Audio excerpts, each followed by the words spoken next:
আমাকে খুব ভালোবাসেন। তুমি বোধহয় প্রতিবেদী স্ত্রী। হ্যাঁ, কিন্তু আপনি, আমি নন্দিনীর শ্বশুর। আমার নাম চন্দ্রমাধব সেন।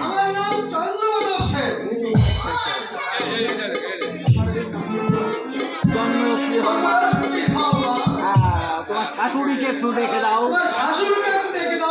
বলে দাও চন্দ্রমাধব আমি নিজে যখন এসে হাজির হয়েছি যাবো না, আমাকে বলতে পারে।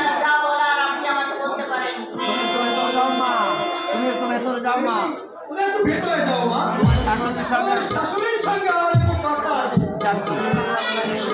মা, আপনার ছেলে বাইরে গেছে, বলে গেল মাকে বলে দিও এখন ফিরে আসবে। এবার বলুন।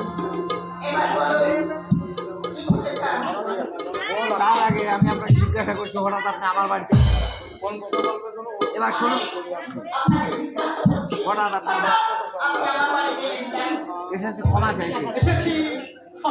চন্দ্রমাধব বাবু, আপনি আমাকে মার্জনা করুন। আমার অসুখ প্রবৃত্তি, আপনার সংসার ভেঙে আপনি বিশ্বাস করুন।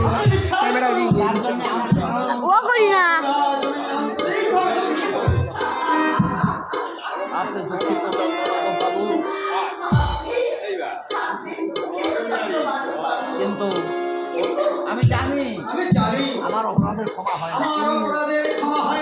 যৌবনের উন্মাদনায় মানুষ যখন হৃদয় জ্ঞান শূন্য হয়ে যায়, জ্ঞান যার থাকে আপনার যা খুশি বলতে পারেন। আজ আমি দণ্ড নেবার জন্য, কারণ ছেলে বউ স্ত্রী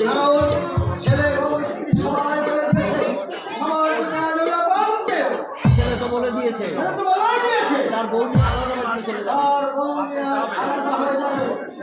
তাই আমি আজ আপনার কাছে করুণা প্রার্থী।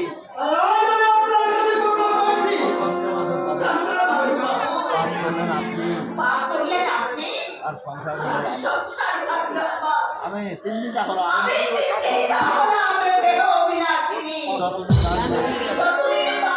এই কলম করার তুমি তবু হ্যাঁ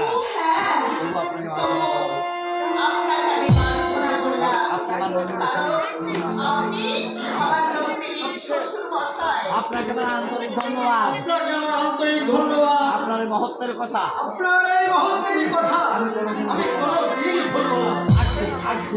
অনিন্দকে বলে দেবেন। ক্ষমা আমি পেয়েছি।